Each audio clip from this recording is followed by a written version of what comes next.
We have three outstanding speakers that will help us understand and navigate public opinion, what this election is about, why it's important, and I'm hoping we'll do a little predicting at the end of the conversation, and we'll see on Sunday if our predictions came true or if they did not. So without further ado, let me begin by introducing Bruce Stokes. Bruce is the Director of Global Economic Attitudes in the Pew Research Center's Global Attitudes Project. And Bruce has just released a very new Pew survey, surveying 7 EU nations on the eve of the European Parliament elections and gathering their mood. And so Bruce is going to do a presentation based on that survey work. I believe you were in Europe last week announcing those results. So this is the Washington rollout of this very important, and I would say almost conflicting survey. It's both positive and there's some challenges in there. And so Bruce is going to give us that overview of that new survey. And then we're going to invite our other 2 panelists up to help give us some perspectives about European attitudes and what's at stake. We have Olaf Böhnke, who is the head of the Berlin office in the European Council on Foreign Relations. He has served previously as a senior foreign and European policy advisor to the Bundestag from 2009 and 2011. And I just will pause here. Olaf is brought to us by our fantastic partnership with the Friedrich Ebert Stiftung. We have had a long-standing series about Germany in Europe, and this is a wonderful partnership with Pia Baumgartner, who is the executive director. We're going to let Pia say a few words at the closeout, but Pia is saying farewell to Washington, and I just wanted to give a moment of great gratitude for her stalwart support of the U.S.-German relationship. So thank you, Pia, and thank you to the Friedrich Ebert Stiftung for this partnership. So Olaf's going to take a step back, give us the perspective from Berlin, but looking at a broader European response as they prepare for the elections. And then we will have wrap up with Antoine Ripoll, Director of the European Parliament Liaison Office with the U.S. Congress. Antoine is the most knowledgeable person about the European Parliament that I know, having served as an advisor to the European People's Party Group since 1999 and has served in a variety of distinctions as spokesman for the chairman, deputy secretary general. He really has the pulse, and he's the one I want to make some predictions at the end of this conversation. Now, we won't hold him to it, but we'd love to hear his thoughts. So welcome again. Sit back, relax. We're about to take a little cruise through European public opinion, and our cruise director is Bruce Stokes. So thank you so much.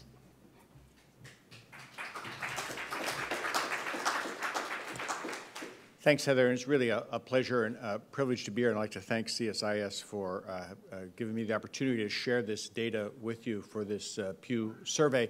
And I'd like to thank in advance my fellow panelists, both of whom I know and really appreciate their work. And they'll be able to add great context and perspective to some of this data, because the reality is this is a public opinion poll.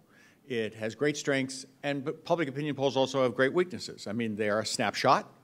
Moreover, we have not attempted to predict actually whether people are going to vote or not, and if they're going to vote, who they're going to vote for.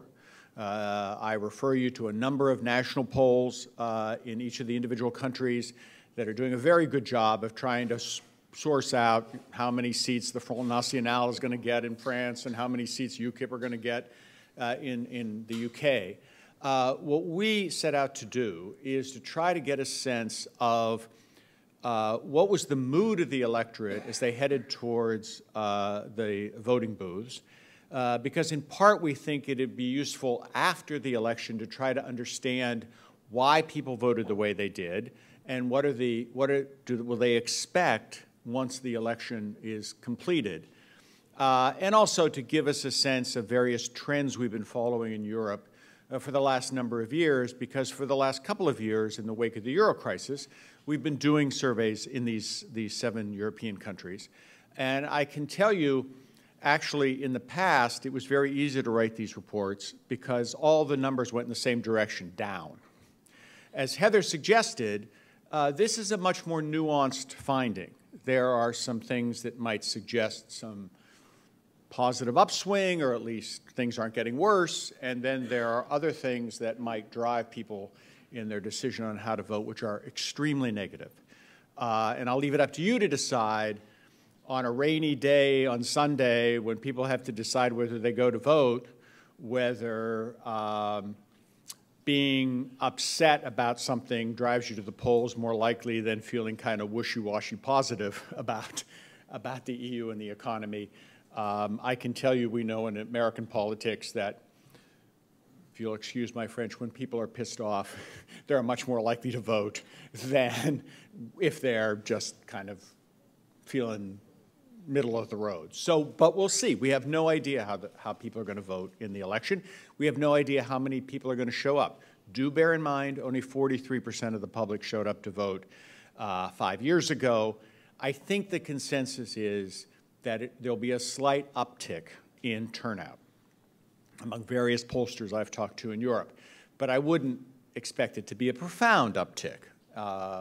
We certainly don't ever tend to see those things in polls. And then the question, of course, is, again, who votes? But what this survey will show us is whether the people voted or not, here is what they felt about the economy, about the EU, and about some of the other issues, such as migration, minorities, as they go to the polls. Just to give you briefly background, the Pew Research Center is one of the largest polling organizations in the United States. We're funded by the Pew Charitable Trust. We are nonpartisan, non-advocacy, non-commercial. Basically, we don't have a dog in this fight.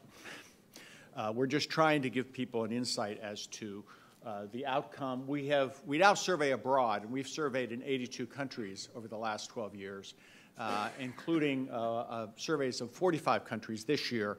And this survey is in 7 EU countries. I would point out that it was done in the last 2 weeks of March and the first week of April, so I would not overinterpret developments in Crimea or Ukraine as having influenced these results. Most of those happened after we were in the field. There may be a little bit of an impact there because the Maidan was already going on, but I wouldn't want to suggest that somehow this reflects post-Crimea, post-Russian meddling in Ukraine attitudes. Margin of error is about 4%, I would say. Telephone interviews in most countries, face-to-face in some others, standard operating procedure and methodology. Basically, what we found was that over the last couple of years, faith in the EU, and more importantly, I would argue, faith that economic integration is good for my country, which if you stop and think about it, that was the founding proposition of the common market in 1957, that if we can integrate our economies, we're all going to be better off. Well, in fact, last year, only about a quarter of Europeans actually believe that anymore. That's a pretty profoundly negative statement about the European Union. Those numbers have gone up a little bit. The attitudes towards the EU have gone up a little bit. I can tell you it's primarily because people feel a little bit better about the economy. When you do the regression analysis, you can see that it's basically all driven by economic attitudes, as were these numbers, right? I mean, as people thought things were getting worse, they were more likely to be negative about the EU. We did find that no matter how you framed it, people had negative sentiment about the EU and their interaction with it. They basically think it doesn't listen, it's out of touch, it's intrusive, and it's inefficient. Again, pretty powerfully negative sentiments. And since, especially on the right, there has been an agitation about migration and minorities, we ask people, do you want to increase migration, keep it the same, or decrease migration? As you can see, a median of over half want to decrease migration. But there is a wide variance here, which we'll get into later. And then attitudes towards minorities. It's Roma and Muslims that are actually bear the brunt of this anti-minority sentiment in almost every country. Except Greece. Greece is something we all need to talk about. 47% of Greeks have a negative attitude of Jews. I can't explain that. I was just talking actually to a Greek who works for us at Pew this morning about this. She had some views. These are anecdotal. We don't know, because we don't know from the survey why. I mean, it's one, again, I would caution you, it's one of the limitations of survey research. You don't know why people say what they say. You ask them a question, they give you an answer. And what you're picking up is emotion, not reason. And we, as people who are interested in policy, have to understand that most people operate on emotion. They vote on emotion. And we may think, gee, they don't have a good rational reason to feel this way. Well, that's kind of irrelevant, actually. It's us who have to get over that and realize that emotion does matter. And if 47% of the people say they have an unfavorable view of Jews, we have to kind of try to figure out what's going on here. And it's an emotion, probably, not rather than a reason. National economic conditions. The economy is a framer for a lot of this opinion. As I said, when we do our regression analysis, it really is pretty clear. It drives a lot of these attitudes. We ask people if they think the economic condition today is good or bad. It's actually, we ask them very good, somewhat bad, very bad. What you see is that 85% of the Germans think the economy is doing well. I must admit, my impression of that is that it's somewhat irrational exuberance. The economy is probably not doing that well, but very low unemployment, very low inflation, and the Germans just keep feeling better and better about the economy. But what's interesting, I think, and most significant about the survey across the 7 countries, in most countries, you see that attitudes towards the economy basically have stopped falling. Now, some of these pickups are within the margin of error, so you can't suggest that they've necessarily improved. Although in the UK, look at this, they had dropped 54 percentage points in their perception of the economy through last year, since the beginning of the crisis. They've now regained about half of that. So things are looking up in the UK, and you see then what impact that has. Notice that there are probably more Greeks who believe in space aliens than believe in their own economy, just to, I mean, things are really quite bad there. We ask people, and this is one of the reasons I think that there's a certain amount of hope or optimism in this survey. We ask people every year, do you think the economy is going to get better over the next 12 months? It's not that people necessarily or overwhelmingly think it's going to get better, but basically the percentage of people who say it's going to get worse has actually gone down. Now, I admit that's a backhanded way of being optimistic, but I don't think we should ignore it. The reality is 37% of Brits in 2013 said they thought the economy was going to get worse over the next 12 months. Now only 17% of Brits think that. This is one of the reasons people feel much better about everything. There's a sense that we see the light at the end of the tunnel, I think. There's a sense that maybe we're finally getting out of this euro crisis. That's particularly the case in Spain, for example. So I do think that that is a mildly positive sign, at least. How does this impact on views of the European project, which is really what we're talking about today? First off, we wanted to test in this survey, is there any idealism left about Europe, in Europe, after the 7 years of crisis? So we asked people, do you think the EU promotes peace? Bear in mind, this was the reason they founded the European Coal and Steel Community. It's the reason for the European Economic Community. It was, for God's sakes, we can never go to war again. We fought 2 world wars in half a century. I can tell you the discourse among elites in Europe is, oh, this is old hat. Nobody believes in this peace stuff anymore. It may well be that it's not a sufficient rationale for supporting the EU anymore. We don't know that. But what we do know from this survey is the public still believes that the EU promotes peace. It still credits the EU with this idealistic product. And in particular, I would underscore to you, the French and the Germans believe it. And at the end of the day, those are the 2 that really matter. It was the French and the Germans who went to war in World War I and World War II, and the whole purpose of creating the European community was to make sure the French and the Germans didn't go to war again. And basically, the public seemed to say, yeah, the EU helped make that, helped us avoid that happening again. Another reason for the European community and then the EU was to make Europe a bigger player on the world stage. People are less likely to agree with that. The Germans in particular aren't so sure the EU has delivered on that promise. And another purpose was to promote prosperity.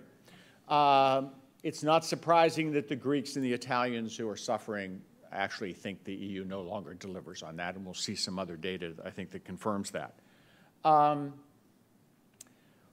Again, to my mind, the most significant question we ask every year is, do you think economic integration is good for your country? And what's interesting is that after it had declined in a number of countries, almost every country now, it's begun to bounce back.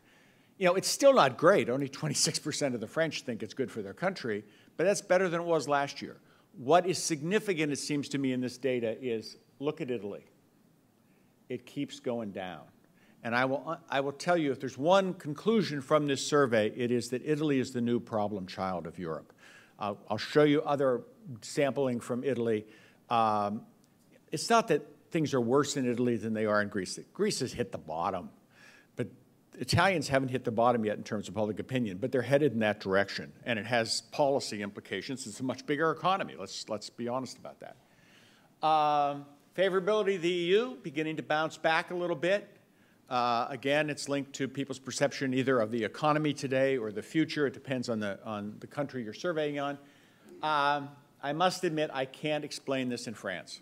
We just don't know. One French pollster said to me he thinks it's because the EU is just more in the news. And so people, oh, it's in the news, I don't know much about it, but it must be positive because it's in the news. That's a fairly simplistic analysis. We don't know for sure, but there does seem to be a pickup in the favorability of the EU in France. Again, I can't explain it. What is, I think, terribly significant and hopeful here is that last year when we did this survey, what was striking is that attitudes towards the EU and towards economic integration among 18 to 29-year-olds had plummeted. And if you think about that as the next generation of Europeans, this was really not good for the European Union because people were losing faith.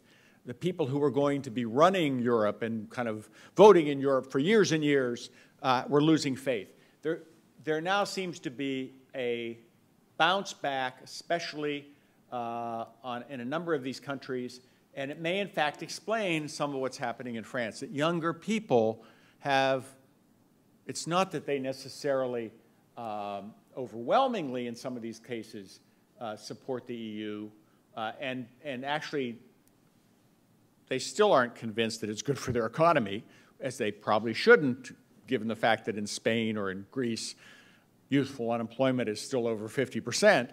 But basically, it has stopped going down, and in some cases, it's going back up. We've asked people for the last 4 years, do you want us to keep the euro or go back to your older currency? What was always striking was that even in places like Greece or Spain, in the worst of times, no one wanted to go back to the lira or the drachma or wanted to go back to the peseta. It would have seemed that it was just a leap into the dark. Nobody wanted to take that risk. What's interesting is, and in fact in Germany, last year it was 66% wanted to keep the euro, now it's 72%. So the support for the euro has actually gone up in Germany. The interesting thing here is what's happening in Italy. The Italians are now basically divided on whether they want to keep the euro or go back to the lira. This is the first time in 4 years of asking this question that any country, there was less than 50% support for the euro. So again, Italy stands out and as a potential problem area. And I can tell you, when you look at inside our data, these are southern Italians who want to go back to the lira. Now, for those of you who know Italy, the Mezzogiorno has never been a great place. The economy of the Mezzogiorno has been horrible since time immemorial, right? But clearly there's a bit of nostalgia going on here. where people basically, it's had to have been better than in the past than it was now. So, and I think the challenge that poses is, if we're right that it's nostalgia, it's non-rational. You know, if people around Milan said, we want to go back to the lira, you know, I work at Fiat, and if we could devalue our currency, we'd sell more cars. There'd be some logic to that, some rationality to that. Maybe it'd be bad for lots of other reasons, but there's a lot. I don't know if we can explain the logic of Southern Italians and why they want to go back to the lira, but I can tell you that's what's driving this. So it bears watching. What? Well, we know it's because there's no growth, but there was no growth in the Mezzogiorno before. So the question is it nostalgia? Is it had to have been better in the past, even though we know rationally it wasn't? And again, I would like to underscore this. We're talking about emotion here. I mean, people don't know why they want to go back to the lira or keep the euro. They just have a feeling about it. Yeah, right. Before the euro, they were growing. Well, Italy was growing, yeah. Yeah, I don't know about the Mezzogiorno, though. I mean, that's a different, yeah, yeah. We ask in the EU, and we ask in the UK about staying in the EU. Last year, it was 46-46. People were divided down the middle as to whether they wanted to stay or leave. This year, it is 50% want to stay and 41% want to leave. I can tell you, I talked to YouGov when I was in the UK last week. They're finding the same thing. There's a slight uptick in the desire to stay in the EU. As you know, the referendum is still several years away, so this number could jump around. It is basically young people, well-educated people, and the wealthy who strongly support staying in the EU. Old people, conservatives want to leave, basically, which is, again, I think what we might expect. We asked people what they thought about the various constituent institutions of the EU. As you can see, only about a third of the population has a positive view of the European Parliament, the European Commission, or the ECB. I think there's two takeaways here. One is that support for the European Parliament, as low as it is higher than the U.S. support for the U.S. Congress. So let's put this, we have to put this in context, right? Then again, we're about to have an election for the European Parliament, and only a third of the public has a positive view of the European Parliament. A, it may affect turnout, and B, it may affect the results. The other takeaway, which I find very interesting, is that the polls love almost everything about the EU. The polls are clearly in the midst of a love affair with the EU. And this predates the worst stuff in the Ukraine. So I do think that that is interesting. And the fact that the polls basically don't belong to the ECB and they still like it. Now, as one wag said to me in Europe, if they were a member of the ECB, they may not like it, but we don't know that. We asked people about their personal interactions with the EU because, again, we don't know, but I think it's probably safe to assume that this may drive a lot of people to go vote because people who are upset tend to want to express that view. What's interesting is that overwhelmingly people's personal interactions with the EU are negative. They don't think the EU understands their needs. They think it's intrusive. They think it's inefficient. The Poles are the only ones who actually marginally might say they think the EU is efficient. Now, they're one of the biggest recipients, if not the biggest recipient of structural funds. Maybe if you get a lot of money from the EU, you feel good about it. It's about the efficiency of it. This is just to give you a visual sense of which populations feel the strongest about different emotions about the EU. Intrusive tends to be the one that most upsets people. And as a friend of mine at the EU Parliament told me on Tuesday, he said, if they think we're intrusive now, they just have to wait. If you think about what's happening in Europe, you know, with the banking legislation, with other things, for good or for ill, the EU is about to become even more intrusive, quote unquote, in people's lives. I think the other issue to bears thinking about, which we don't know the answer to, and we won't know the answer to, is even if the economy picks up, are these attitudes going to change? Because some of these may be just knee-jerk emotions about, you know, you got to be upset about something, so you're, oh, they're intrusive and they're, I mean, you think about some of the attitudes Americans have about government. You know, they could be huge beneficiaries of government and they still don't like it. You know, I mean, so these are, again, these are emotions. These are not reason. And so these emotions may transcend the current situation and thus complicate matters. People don't think the EU listens, basically. What I find ironic about this, and again, we don't know, 71% of the Germans say the EU doesn't listen. I will bet you any money if we'd ask other people in Europe, who does the EU listen to most?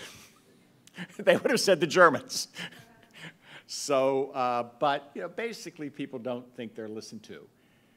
But bear in mind, many of them don't think their own government listens to them. The European Barometer also asked this question, found more or less the same thing. People are more likely to say that their own government listens to them than Brussels listens to them, which frankly, if that weren't the case, we'd really have trouble.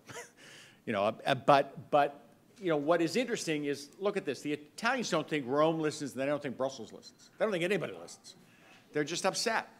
And I also think it's interesting that the French are the most likely to think Paris listens, and they're most likely to think Brussels listens. Now, whether that's, in fact, because they do listen, or it's a reflection on kind of the French egotism, I don't know, but we'll see over time. But I mean, look at that. I mean, basically, the French are much more likely than others to say, people listen to us.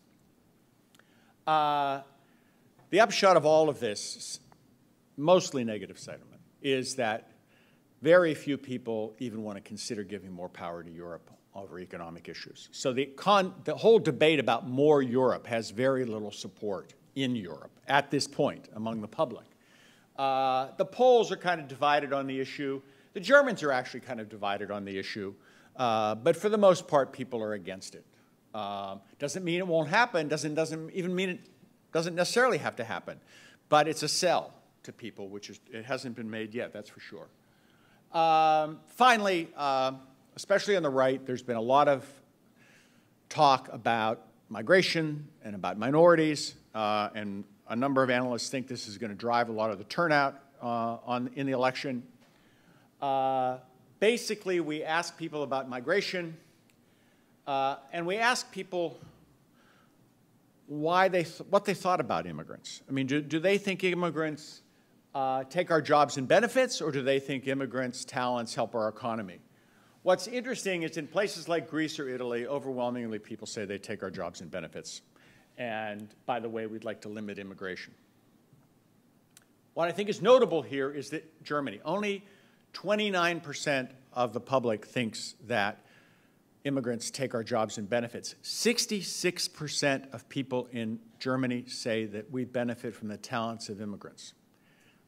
So why is it that only 14% of the German public wants to increase immigration? There's a real kind of contrast there, it seems to me. It's very interesting. Now, the Germans are among the least likely to want to limit immigration, but for like 40% just want to keep it the same. Only 14% want to increase immigration. And that may be because the Germans are fairly worried about crime from immigration, second only to the Greeks, and they're fairly worried about assimilation, that immigrants don't assimilate.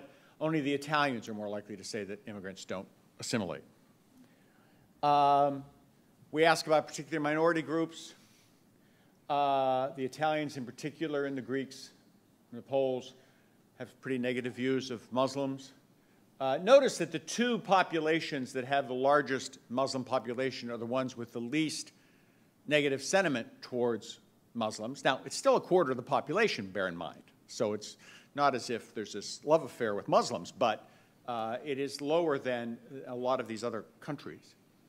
And not surprisingly, it's people on the right who are most critical of Muslims, by far. And we ask about Roma. Bear in mind, there are very few Roma in Europe. But the Italians in particular have a negative view. The French have a very negative view. The Spanish actually have a positive view, which is, some of you may understand Spain better than I do, might have some explanation for that. And we ask about attitudes towards Jews. What is interesting here is this. 47% of Greeks have a negative view of Jews. Again, I would welcome people's attempt to help to try to understand that. 26% of Poles have a negative view of Jews, given the anti-Semitic history in Poland. That's a fairly significant number. Only 5% of Germans have a negative view. I can tell you it was about 21%, I think, or 26% actually in 1991. So it's actually gone down in Germany. I will admit to you some of these questions about minorities, there are issues about whether we're picking up political correctness. You know, do people feel uneasy telling you what they really feel because they know it's politically incorrect? That's been one of the criticisms I got when I was in Europe on this. The only thing I can say is it would appear to be politically correct in some countries to express this feeling, but not politically correct in others, so we have to explain that discrepancy. And also, it is, if it's politically incorrect in Germany, say, to voice criticism of Jews, why was it politically correct in 1991 to voice that criticism, but not today? So, I mean, I think that political correctness doesn't necessarily explain these views. I think we just need to take them at face value and try to figure out what impact that may have on the politics going forward. All of this stuff is on the Pew website. It's free. It's, more importantly, it's searchable. So if any of you have a question about, gee, has Pew ever asked a question about attitudes towards climate change in Europe? Yeah, we have, and the questions are there. So anyway, I highly recommend it to you. And thank you for listening.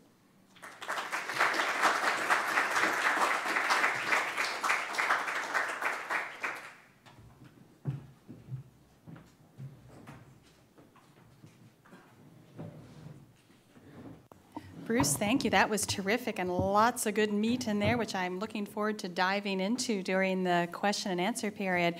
Okay, well, let's turn to Olaf to give us the perspective from Berlin, from the European Council on Foreign Relations. Thanks, Olaf. Thank you, Heather, for the invitation. Thanks to CSS, thanks to Pia and the Ebert Foundation to having me here. It's a great pleasure coming from, Germany, so where the news are split. So half of it's about the European elections, and the other half it's about Russia and what's going on our eastern border. So therefore, let me allow to, as you already announced, actually to take you a step back and try to give you the broader picture. So in which context the debate in Europe is taking place these days, and especially in Germany. So, but let me start with a more, historical but very so personal historical aspect. So, as somebody who was born in the 70s, so I would call myself a kid of the 80s, and especially in '86, Europe was one of the biggest things ever. So, Most Favorable was a group of blonde Swedish rock musicians, actually, and their top hit was The Final Countdown. So I think it's an interesting analogy. So to these days, so are we looking on the final countdown for Europe, looking at the elections, talking about Europe in 2014?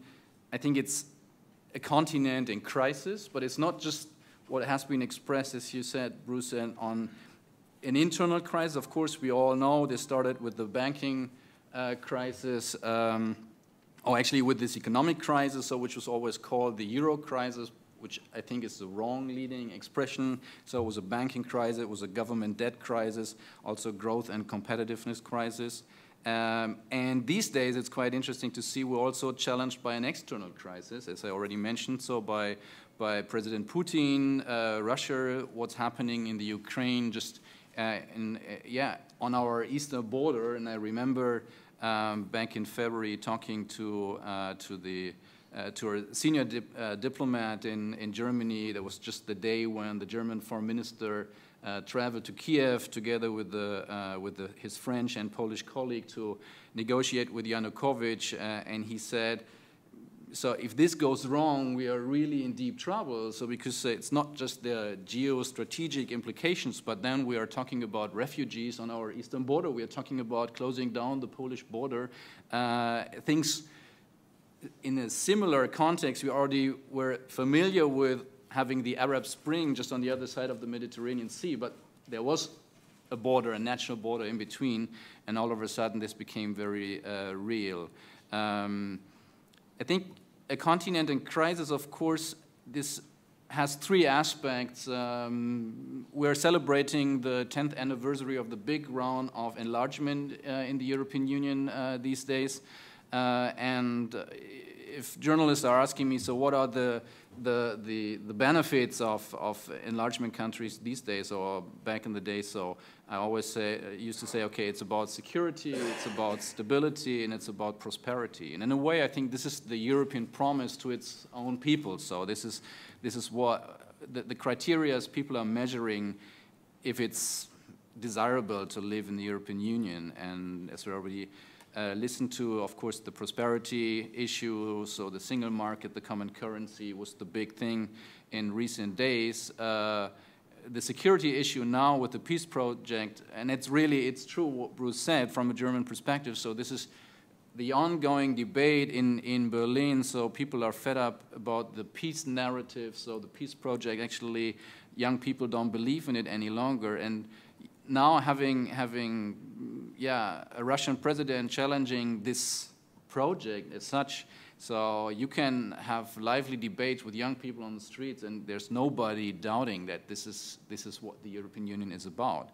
It's about freedom, it's about the rule of law, democracy, it's about human rights. So this is the European success model. But at the same time, they use these standards actually and translate them to the internal dimension. And as you said, so prosperity, of course, is the one thing, but it's also about legitimacy and it's about efficiency. So these are the criteria out in the public debate. And so if we then take this broader perspective back to the question, so what does this mean for the European elections? I think you can identify there are more or less three broader political camps. The one is the camp which calls for less Europe. These are the Eurosceptics. These are people who want to renationalize, actually, a lot of things which they connect to Europe. Then there's the camp actually, so which just wants to prevail the status quo. So, and I think this is the majority of political parties and governments in Europe these days. But interesting enough, this is actually the camp which belonged to the third one, which called for further steps of integration for decades. So the more Europe expression became completely hollow these days because but nevertheless, you can listen to it on every panel when politicians are discussing and running for the European Parliament. So it's about more Europe. So, but as soon as you ask, okay, how do you define this? So what is more Europe in your eyes? It becomes really muddy. So what might happen, of course, is that we end up with a significant chunk of Eurosceptic parties, so which as such are an interesting group because you can also divide them into various camps. You have the very far right, you have the just a little bit right or a little bit far right in between. You have the very critical European critic conservatives, and then you have another camp on the left, so like with Syrians in Greece and others. So what's uniting them is this attitude, okay, it's about less Europe. Although they are addressing a lot of interesting issues, and this is I think the challenge for the established parties these days. So how to regain trust of your citizens? I think it's about honesty. It's about take your citizens serious, and as it came out in the survey, listen to your citizens. So it's not done by just repeating this credo of, okay, it's about more Europe, it's about more integration. So people are interested in, okay, how do you define this? And I think this is the big challenge for the day after the final countdown, so May 26th. It comes with a lot of interesting challenges. It's also about restructuring the institutional framework and the setup in Brussels. And one of the big questions, of course, is, okay, and this is this was a joke. I used to make moderating panels like this with people, colleagues from think tanks and politicians saying, okay, who of you really believes that the next president of the EU Commission is called Martin Schulz or Jean-Claude Juncker? So, and to be honest, none of them did. So in this group, which was quite frightening. And then you ask, okay, why that? So we're talking about a deficit in legitimacy. So and then you get the answer, okay, but it is not. It's not a presidential system, so people are not voting directly for the president of the Commission. And then, of course, the European Union is a tricky beast, so which means you have the Council, so which has a huge say in this. We don't know how the Parliament, which has also now, after the Lisbon Treaty, a huge say in accepting the nomination by the Council, acts. And in the end, it's not always the easiest solution to take the politician who just gained the most votes. So sometimes it might be a third candidate. But of course, it will be a huge challenge for this issue of regaining trust by European citizens if none of them actually will be at least in a reliable, really transparent way actually end up in the closing group of candidates. And then thirdly, I think the third challenge after regaining trust of citizens and restructuring the institutional setup is positioning Europe on the global agenda. So this is with this external crisis and the challenge actually of the Western European model we're standing for. So this is obviously something Europeans are rethinking, and it's not any longer up to my friends on this side of the Atlantic actually to call up on the Europeans, okay, you have to step up and take responsibilities.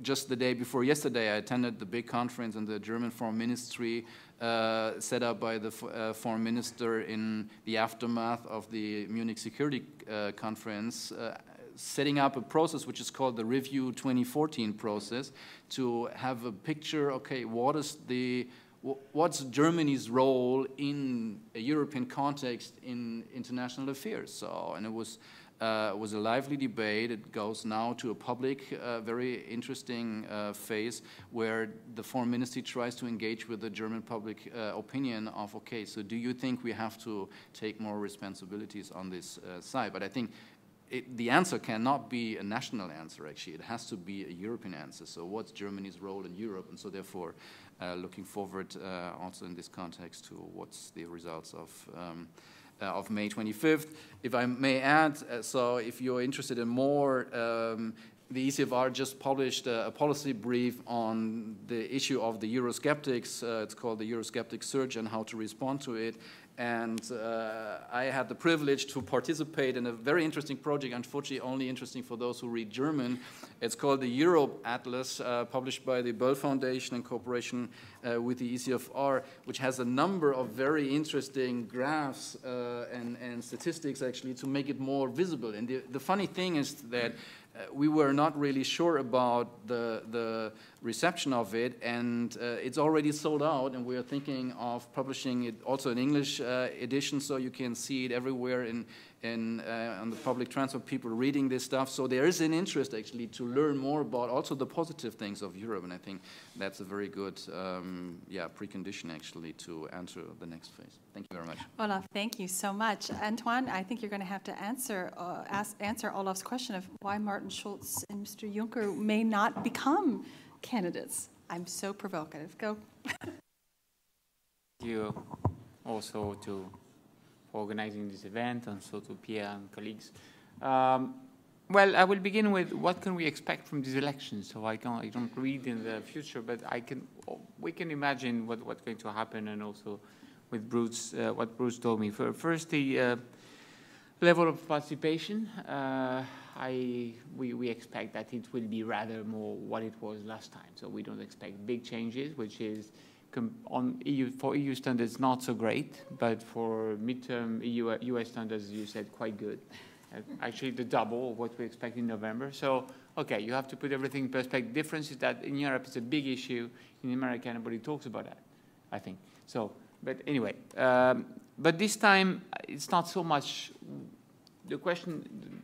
In the previous election, the big issue was the level of participation.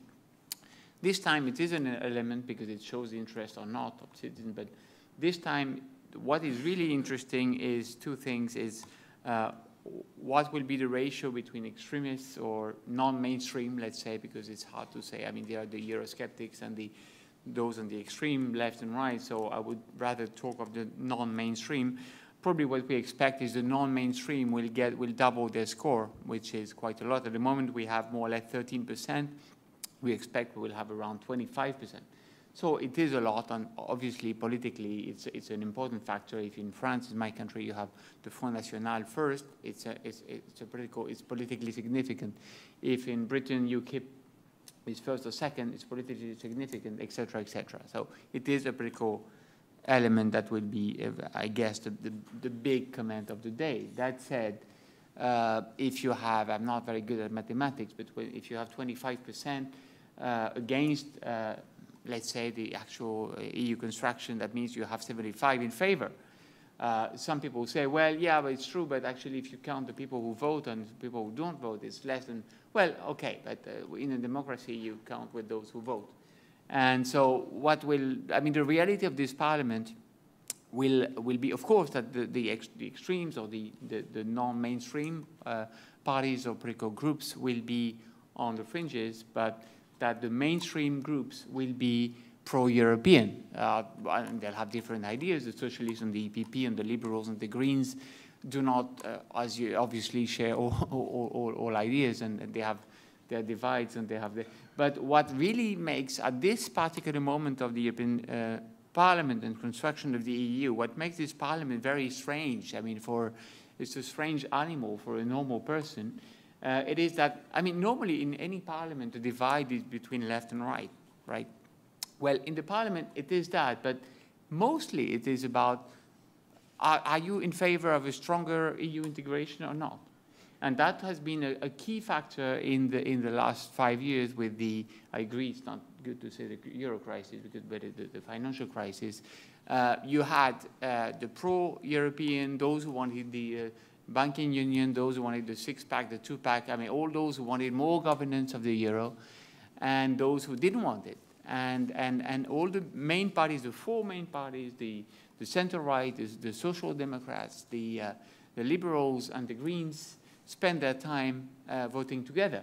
Not absolutely, not perfectly, but roughly this is how this Parliament in this ending mandate managed to have 500 laws adopted. It's quite a lot, and of course, not all these laws are equivalent in terms of quality and importance, but still, governance of the Euro, banking union, there was an agreement between. And what's going to happen if we have a doubling of the non-mainstream party, that means that the parties in the middle will tend to be more cohesive because of that. So that's what we can expect from I think from these elections, but we'll see on Sunday. Many of you will be away, Virginia Beach or somewhere, but those who are not, we organize an event on Sunday to watch the results live. How will this Parliament behave for the European integration? I just said it. I mean, what the Parliament probably will, and you said that before. I mean, if people believe the Parliament is intrusive, well, they have to see what's going to happen. It is going to become more and more intrusive, and this is not only the fact of the European Parliament. Many people do not, well, forget. That's because their national politicians don't tell them that a law in Europe is not only made by the European Parliament, but it's also made by the member states. So if there is no majority in the member states, and if there is no majority at the Parliament, there's no law. That's as simple as that. So the member states and the European Parliament probably in the next years are going to make more laws and have more European integration.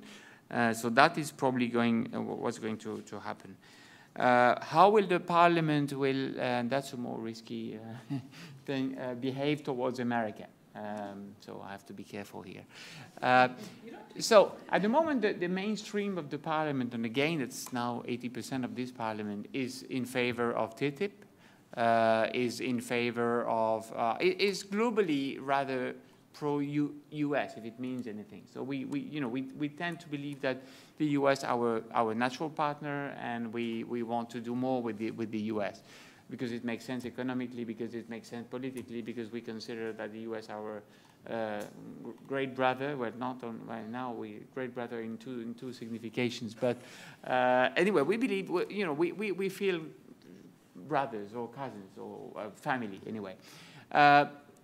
Well, with this parliament, it could be a bit more tricky because already you see that TTIP is very much in the conversations. When we have the debate last week between the candidates for president of the Commission, TTIP was not so much talked about, but the most numbers of tweets and conversation online were about TTIP, and I can tell you it was not so positive. So we have to worry maybe about that. And if our citizens worry about TTIP, well, of course, our MEPs will worry about TTIP because it's their constituents. So we have to maybe to worry about that. Privacy will be an issue where the Parliament will continue to be extremely active and maybe not so not so easy with the US. So that's an issue. And surveillance. I mean, the two are linked, are different, but are linked. So it will be, I always tell my friends here at State Department, you should consider the European Parliament as a bit like your Congress, which is that we are annoying. We are, we are not like a national parliament. It's quite, in a national parliament, it's quite simple because you have a majority and you have an opposition. And if a government has the majority, well, you don't have much to worry about it. The parliament is different because we don't have a majority, we don't have an opposition, we have various majorities and various oppositions. And depending on the topic, it changes. So it is a very difficult body to control. I would just end with this question of Juncker or Schulz or Verhofstadt or Keller.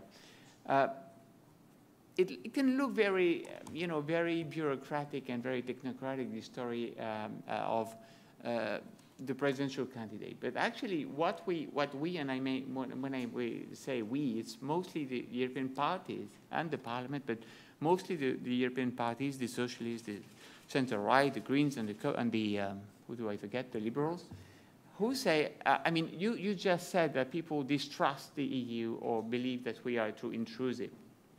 The reality is that so far we don't really manage to have a debate on policies.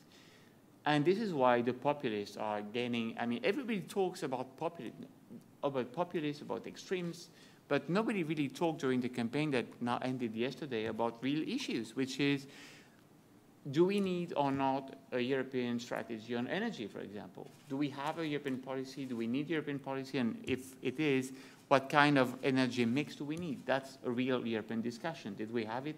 Not really. And the Ukrainian elections will take place the same day, Sunday. Do we have a discussion about immigration? We don't have a discussion about immigration. The member states always refuse to put that together to share sovereignty on this policy. At the same time, they complain when they are, and rightly I understand that, for example, southern Italians are worried to see these poor people, arriving in Lampedusa. So they are really unhappy when they have to deal with this situation. At the same time, they are the first to say, no, this is national sovereignty, so we have to know what we want here. So my point is to say that what really we need as Europe is to decide what we want. Do we want to share our strategy and policy on the big issues, not on everything, but probably on the economy, on energy, on immigration. So there are big issues where we should decide together. It's not a question of loving Europe or hating Europe. It's a question of where are we more efficient in deciding certain things. So I think you talked about emotion. There's not enough emotion. It's true. Brussels tend to be technocratic. At the same time, there is too much emotion in the sense that we believe that you love or you hate Europe. Do you speak about hating or loving the US? Well, you do, but not really. I mean, the talk should be about policy. What do we do? I mean, how do we decide, and how are we more efficient? How do we drive more growth and jobs? This is the question for people. The economy is stupid. It's always the same topic for elections. And the big topic should have been during these elections, are we more efficient to fight unemployment and growth if we are separated, if we are one by one, I mean Germany or Britain, etc., or are we more efficient if we talk about strategy and if we decide on a strategy? So I finished by that. Why do we have this race between the candidates? Because we want people to understand that what we do in Brussels is legitimate. It's not something that is imposed by I don't know whom. It's something that should be discussed, debated, and in order to do that, you need to have a person that is in the incarnation of this policy. So, of course, the President of the Commission is not a Chancellor of Germany, but it has a power in Europe. So it's a beginning, it's the first step. So we want people to understand that exactly like in Germany, when you vote for CDU, it means you are for Mrs. Merkel, and when you vote for SPD, you are for her opponent. If you vote for your MEP who is from the socialist group, then it means that you will have Mr. Schulz. So the point of the mainstream groups of the parliament, and I stop there, is that if after the elections on Sunday, the socialist or the EPP or the Liberal, whatever group, political family wins, even by a small margin, the one which arrives first should have the responsibility to form a majority of the parliament. And the candidate, Mr. Schulz, is not the moderator of the socialist campaign. He is the candidate for President of the Commission. That should be taken seriously. And I can bet you that if, after the elections, if there's a clear winner, even by a few seats, if the European Council says, well, you know, I don't really like Mr. X or Mrs. Y, and I would much prefer to have this one because it would be more manageable for me, I can bet you, well, have to take risks sometimes, but I don't take many risks. I can bet you that the Parliament will say no in July. So it's not that we are going to say no. That's very simple. Anyway, when I say we, I don't vote, but I members.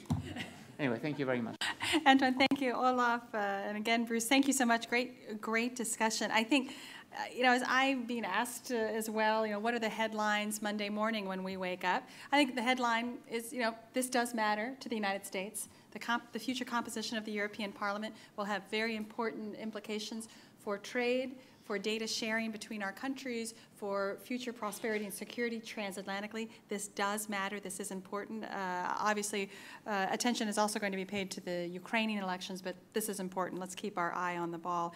I think the headline is going to be the doubling of the non-mainstream parties, and that has been the headlines for many, and I think we have to take that very seriously. And what concerns me is that we do imagine where the mainstream parties, particularly Social Democrats, EPP, and then the others, will form a grand coalition to block those voices out. And so are we listening? Are these institutions responsible? I sort of see this dynamic, and I understand it across many European countries, Germany itself, where you have these grand coalitions, and you feel like you have no choice when you vote because it's the mainstream parties, and in some ways blocking that. So I think that's a dynamic that we have to. I'd welcome your thoughts on that. I have to say, I think the headline is going to be the following week, and watching how different member states digest this election. Now, it's not a national election, but it has huge national implications. And the place I'm focusing on is Greece, because at the same time, Greece is holding municipal elections. They've had the first vote last week.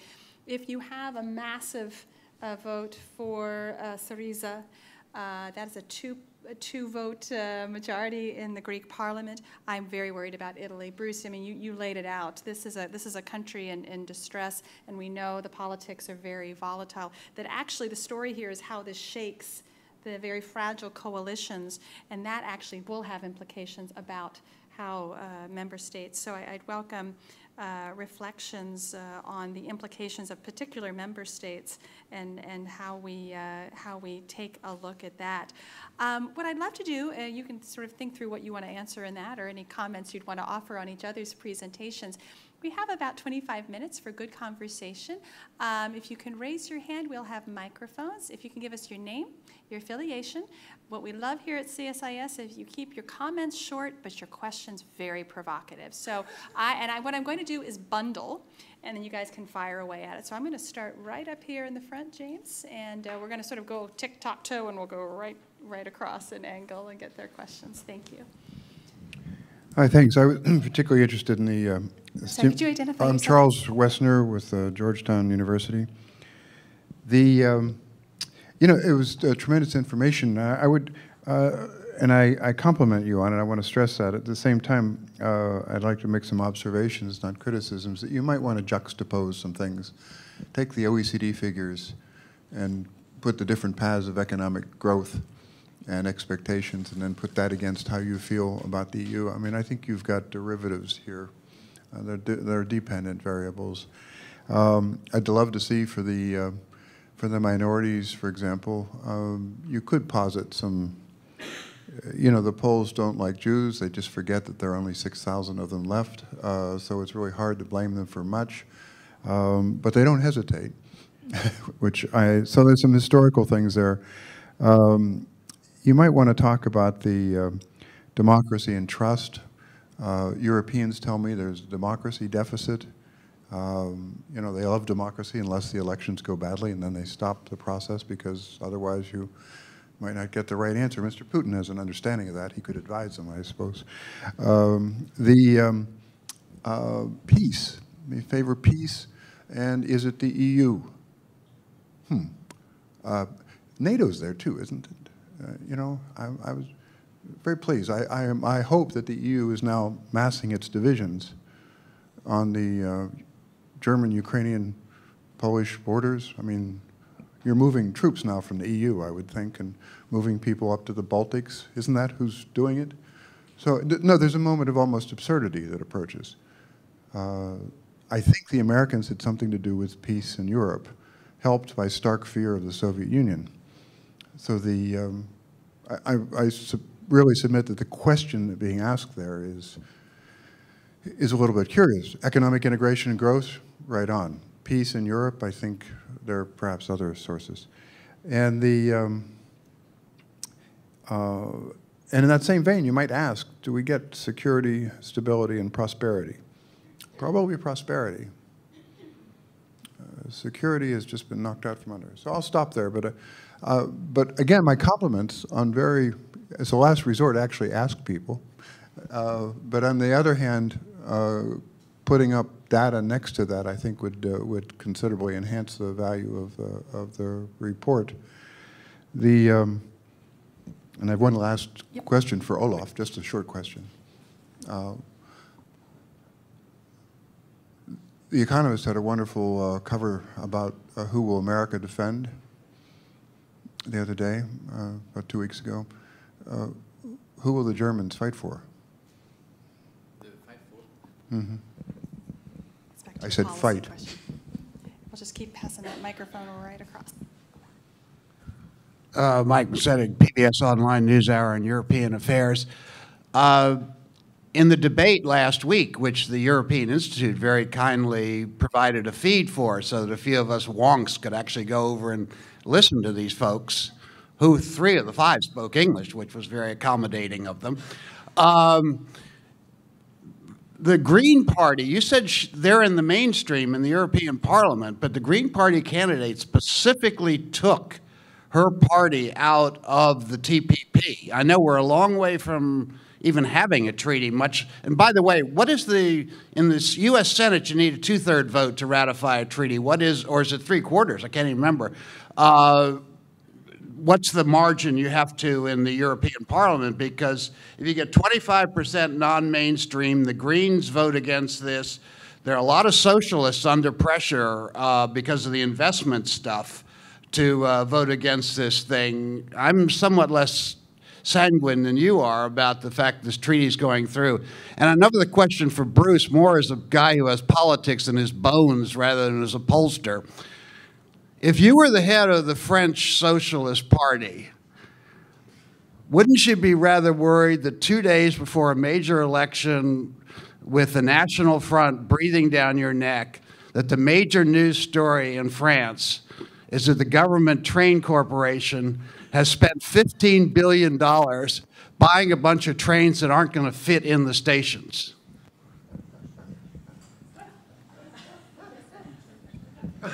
Hi, I'm Dr. Donna Wells. I'm an expert in the Russian language internet.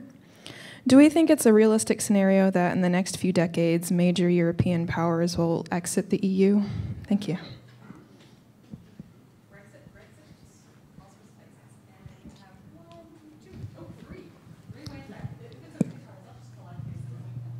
Stanley Kober. I'm looking at an interview with an official of the Hellenic Bank Association in Greece. According to the latest data from the Bank of Greece, he reports, non-performing loans account for roughly 31% of total loans in Greece. Generally speaking, he concludes, the situation is alarming. How do you get out of 31% non-performing loans once the tapering takes hold here? And that's why public opinion is not so great in Greece. Yes. Thank you. Orion Donovan Smith with Blue Star Strategies. We've seen recently some of the far-right parties, Front National in France, Ataka in Bulgaria, and some others, increasingly move close to Russia, even meeting very openly with the Russian government. Could some of you address what effect these the upcoming elections might have on the ability of the Parliament or Europe, the EU as a whole, to come to a consensus and act vis-a-vis Russia and Ukraine? And that's great. I'll just two-finger that. And I think that's one of the other headlines, where the doubling of the mainstream parties that are anti-EU, anti-US, and will be very supportive of Mr. Putin. How does that reflect in headline news? I think we have one more. Yes, ma'am. Hi, Kelly Rincon with Greenberg Quinlan Rosner. I had a question about just these nationalist parties in general. I know there's a lot of theories about why they're gaining traction and why people are voting for them, whether it's protest votes against domestic governments or anti-immigration, anti-EU. And I was just curious for your perspective on why you think is the core reason that a lot of these countries are now supporting these movements more so than in the past, and why it's happening in some countries and not in other EU countries. That's a seminar unto itself. So Bruce, I'm going to have you attack whatever you want to attack, and we'll just go right down the line.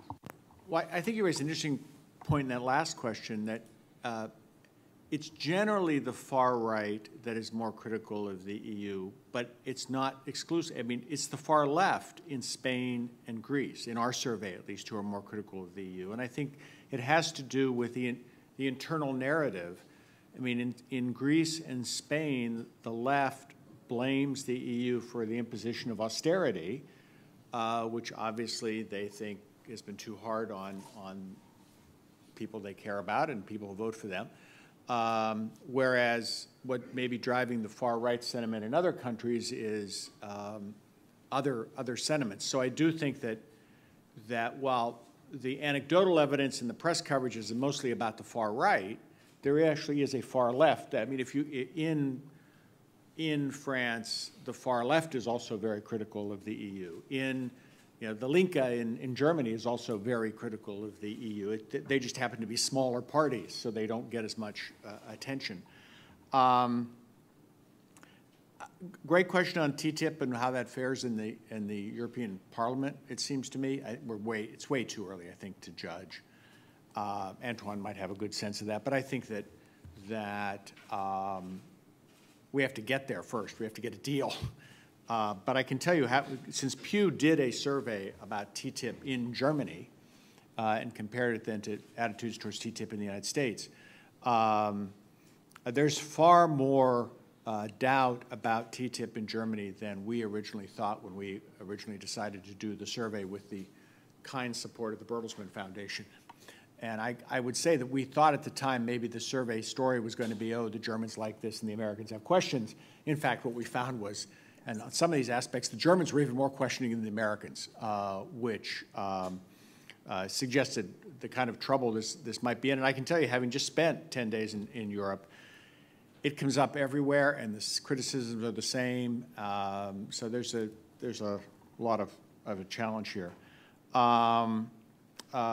I think that question on far right and its attraction to Russia came up in almost every country I was in while I was in Europe, and it is fascinating. That New York Times piece that appeared a couple of days ago, I mean, the reporter was doing what reporters should do. They write about what they're hearing about, and I'll tell you, I was hearing about it too. And, it seems to be that it's, Putin's a strong leader, and Europe lacks strong leaders, and Putin's standing up for traditional values, and we don't have traditional values anymore, at least in the perception of some people in Europe. But the broader issue that I think Olaf would be better to address is the question about what is it that Europe would fight for?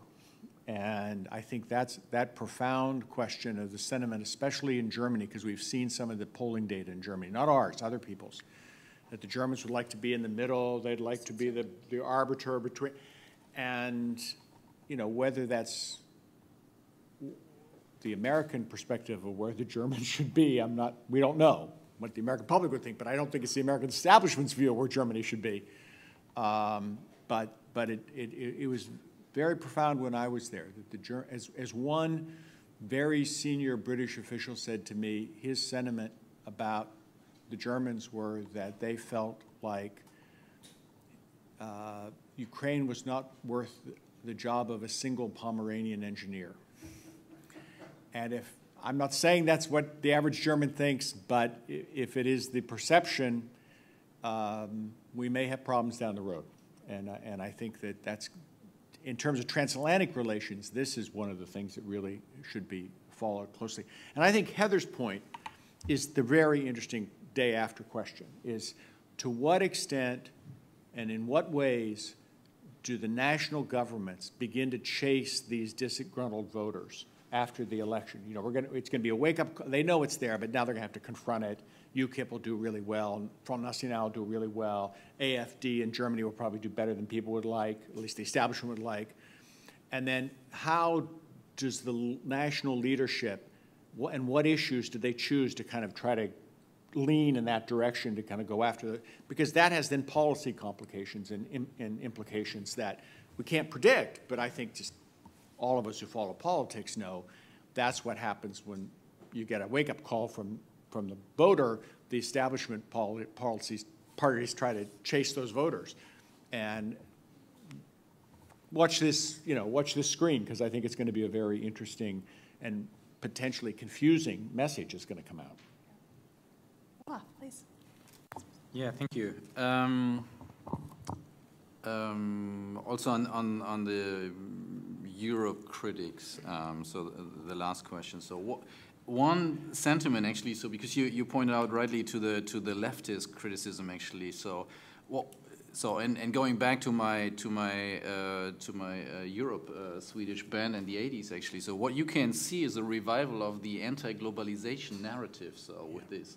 So, which is really striking. So, and the TTIP thing comes also into this. Yeah. So, there's this, a lot of the criticism, of course, goes into, and you can find this especially in Greece and other countries in Spain. So, it's all about capitalism. So we rescued big banks. So, what are you doing for the people, actually? So, you're just looking for your interest rates. That's it, actually. So, but you don't give a damn, actually. So, what's the situation on the ground? So, and what's happening in general, as I try to describe, is that you really, so you have a shift of the parties actually to the right. So I would call it, in a way, actually, it's some kind of a Tea Party effect, actually. So you see the conservative parties who used to praise the advantages of integration for the good of the people actually are becoming more and more critical, at least in rhetoric.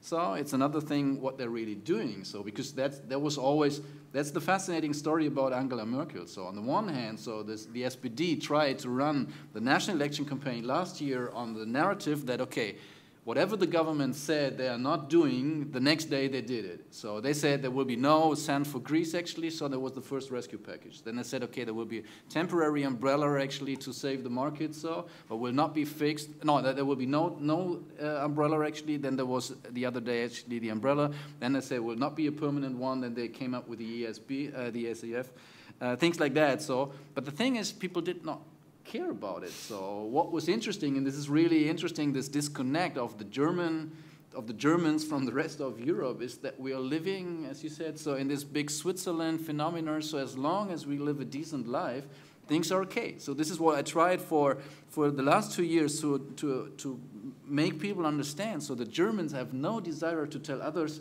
how to live. So there was never ever, because we had this discussion, this criticism of, okay, we don't want to live in a German Europe, so things like that. And the funny thing is these days that it's happening, damn if you do, damn if you don't. So first, everybody called for German engagement to rescue the euro, to save Europe. So once the Germans did, then everybody said, no, but we don't want to live under German dictatorship, things like that. So, and it's the same now with foreign policy. And another senior diplomat the other day said, okay, German leadership is in international affairs, in a European context, is best executed if nobody realized that's German leadership behind it. So, and this is what we tried for years, actually. So, and I always try to say, so the German attitude, and this goes to the question, so what are we fighting for? The German sentiment is, okay, we screwed it up in World War II, definitely, of course. So then we have been told by our best allies for 50 years, don't get your hands off serious politics. So don't engage, actually. You can pay for it in the end, but that's it. Don't engage in this. So, and thirdly, of course, so people are very critical of the use of violence. So the interesting thing is if you look into the German polls these days, so you can see in the beginning, everybody thought, okay, the Ukraine crisis can be, so people can moderate the crisis off the agenda, actually. So we don't have to engage. So it's just about, okay, we have to wait. So don't try to escalate the situation. So therefore, calls from the US saying, okay, now we need a quick enlargement of NATO. Ukraine, Georgia have to come on the fast track, actually. So people oppose this completely. So, but these days, you can see that polls from last week actually prove that Germans realize, okay, it will not be that easy. So it's not done by just sending Wolfgang Ischinger to Kiev, actually, and moderate a round table. So, and it was the first time that there was a majority within Germans saying, okay, and if really the worst case scenario happens, so then Germany has to engage military to fight for European interests. So that was surprising to me. So, and I think the entire process, so what the federal president in his speech said in Munich, so we have to stop hiding ourselves behind these we are not allowed to engage arguments. So this is over. So, but the thing is, the translation in German minds is not okay. Now actually, so we have the same tradition like the French and the Brits and the US actually just pumping up our defense budgets and let's send German troops off to the world. That's not the thing. So therefore, the challenge for this process I described in the end, so that the foreign minister started now to reinvent German foreign policy will be, so what can be the German contribution to this? So how can we support the civil aspects of diplomacy? So this is not, it's not by chance that Frank-Walter Steinmeier, I think, is the most traveling foreign minister in Europe these days. So you can see him actually everywhere. So it's a little bit like with Kerry in the Middle East process.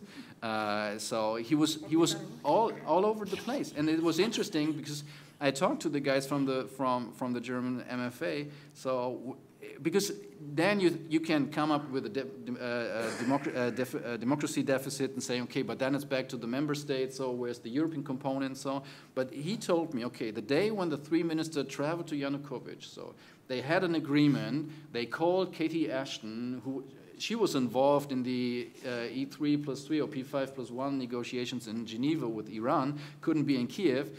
They agreed on a setup, the European External Action Service synchronized this with all the member states, and then the message went back from the Action Service to the guys in Kiev saying, okay, Europe is fine with this, you can do it. So therefore, there's a lot of things going up behind which are not so transparent, not so public, so, but you can see, so Europe is stepping up to this. Yeah, maybe I'll leave it with that. Great. Antoine, we'll give you the last word, and then I'll welcome Pia up for closing remarks. Yeah, so 4 remarks. The first one, I can assure you that the Greens were in the last years, not the same, Greens were in the last 4 years very much working closely on many issues with the EPP, with the Socialists, and with the Liberals, especially on the governance of the euro, that's for sure. The second thing is, do we respect the extremes or the anti-Europeans if we don't do what they want? Well, we live in a democracy. I mean, if in a democracy, in a parliament, you have 25% of people who don't think mainstream, and you have a mainstream of 75%, what should the parliament do? well, do what mainstream want. I mean, that's democracy, that's fine. It's maybe it's a simple reasoning, but I think we have not done better than that in democracy so far. Accession, the TTIP, so two things. One, I think we will, I mean, to make it happen, we need a strong political leadership on both sides. Do we have this strong leadership? I will not say, it's up to you to decide, but I think we really need that because the challenges, at least that were announced, are really high. If you have big challenges, if it's a big discussion, negotiation, it means that everybody will have to make a compromise. If you have to make compromise, you have to have the political leaders to make sure that their populations buy it. So that's my first point. The second is the question of privacy, the question of surveillance will not go away. This is, of course, in Germany it's more acute than in other countries, but I can assure you it is something, and often my friends here have the feeling that it will go away. It will not go away. We may take long holidays in summer, but we remembered in September, after the Snowden issued in September, we remembered that it happened, and we continue. And the Parliament has voted the 2 months ago resolution that is very strong. So we are not going to forget that. And at the moment that the members of Parliament vote, it's exactly at the moment congressmen vote or women vote. It's not only a question of TTIP. I mean, when you're a political person, you vote, you represent your constituents. If your constituents have worries about other policies towards the US, well, that will be part of your whole assessment of the situation. So we may have and I hope everything will go well, but my understanding of the situation at the moment in the Parliament, we'll see with the next one where I believe it will be the same or even worse, or more. If we don't try to solve other issues that are not TTIP, not trade, but other issues like data, we may have problems on the long term. Accession of other countries in the next, what most observers say in Brussels, and I believe it's true, is that we may have some Balkans countries joining the EU in the next years, maybe not immediately, but in the coming 10 years, let's say. Big countries, probably not. And why so? Because we are, and this is something that is not always perceived here in the US, the EU is not a vague commercial thing. It's not only about security. It's a political process. And this is why these elections are important. What we are doing is it's a political process. We want to have a closer ever union. That means we are trying, but some people don't agree with that. But that's what we are trying. That's what the mainstream is trying to do. So it's already quite difficult with 28 countries. If we add big countries like Ukraine. Exit rather than accession. Sorry. Well, we'll see. I mean, if you know, the EU is not a prison. So any country which wants to leave, I would be sad and I would cry. But at the same time, if any member states want to leave, now it is organized in the Treaty of Lisbon. So if you don't like the EU, you don't have to stay in the EU. It's a democratic choice. I think it's quite good to know that. I mean, if you don't like it, just go away. I mean, it's a pity, but it is not a jail. We are together, we agree on laws. If you don't like it, you don't want to be part of the club anymore, well, we are sorry because we loved you, but, that's your choice. So that's my take on that. Yeah, Bruce, 2 fingers and we'll welcome Pia on up. Just wanted to point out to people, if you're interested in Twitter and are on Twitter, we released yesterday an analysis of Twittered conversations about the election. And I would say there were 2 findings that stuck out. One was mention of UKIP or the Front National far exceeds mention of the other parties in the UK by 2 to 1. So at least among those people who are on Twitter, there's a lot more mention of the far right than now. You should understand, this is not it's not a representative sample. It's the people who are on Twitter obviously don't represent anything other than the people on Twitter. The second is that despite the good efforts of the establishment in Europe for the first time ever, it seems to me, to run candidates, for president of the Commission and to highly publicize this, because if you're in Europe, you'll see Martin Schulz's face on posters. The mention of any of the candidates is actually infinitesimal on Twitter, at least on Twitter, which suggests that there's still a lot of work to do in terms of broadening the kind of perception of this as a European-wide selection. Thank you. Pia, come on up. You can give us the benediction here, and we'll get everyone out. Yeah, that's true. So thank you, first of all, Heather, Bruce, Heather, Olaf, Antoine, for a fantastic discussion, a timely discussion. I've learned a lot, as I always have. I wonder if the combined onslaught of what Mr. Putin is doing and the populist right-wing parties, and then their combined efforts, apparently they are finding each other attractive for various reasons. I wonder if that is going to make us rethink, I think Olaf already mentioned this, the value of what we have built and the fact that it's not just there. Unless we're willing in a stormy night to go out and fix the roof when it needs to be fixed, that we cannot just inherit what others have built for us, but that we have to do what it takes to keep it and to make sure that it is a good house to live in, that it fulfills the basic promises. I think it's always completely wrong. I never liked the discourse in Europe that somehow it was the project of a past generation and it doesn't speak to young people. I think it does. I think that we now need the EU. We will always need it because the EU is absolutely essential for keeping the naturally occurring differences in interest that are there between people inheriting or living in the same space below a certain conflict threshold. And I think this is always going to be essential and needs to be filled with new life as we respond to a changing world. I also want to use this to say thank you and goodbye.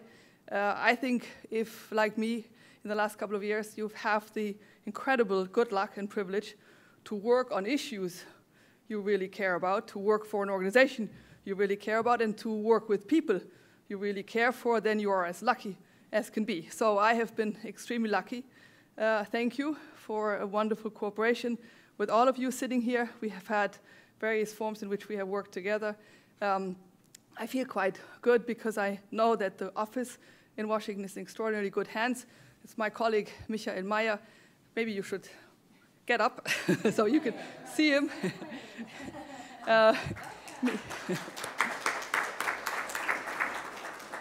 Michael is currently still the head of the Ebert Foundation in Turkey. He brings that experience, extensive experience in a key region that is also very important in Washington politics. He was also in the headquarters, head of the Department for Europe and North America. He has extensive experience also in Africa, and he's just a wonderful person. So you will enjoy working with him very much, I know that, and all the best of luck. And I very much hope that our path will cross again. Thanks. Thank you all for joining us. Stay tuned. We'll keep following the story. Thank you.